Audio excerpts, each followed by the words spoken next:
శ్రీరామాయ నమ. శ్రీమతే రామానుజాయ నమ. భద్రాచల శ్రీ సీతారామచంద్రస్వామి వారి దేవస్థానం శ్రీరామనవమి బ్రహ్మోత్సవాల వేడుకలకు వేదిక కానుంది. భద్రాచల శ్రీ సీతారాముల కళ్యాణాన్ని తిలకించేవారికి అశ్వమేధయాగ ఫలం లభిస్తుందని బ్రహ్మపురాణం కీర్తిస్తుంది.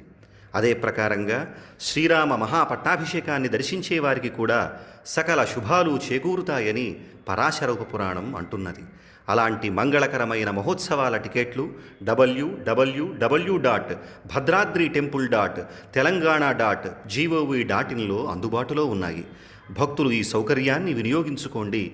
ది 27/3/2026 నాడు జరిగే శ్రీ సీతారాముల కళ్యాణాన్ని, అలాగే ది 28/3/2026 రోజున జరిగే శ్రీరామ మహాపట్టాభిషేకోత్సవాన్ని దర్శించి తరించవలసిందిగా విన్నవిస్తూ శ్రీరామ సేవలో కార్యనిర్వహణాధికారి శ్రీ సీతారామచంద్రస్వామి వారి దేవస్థానం భద్రాచలం.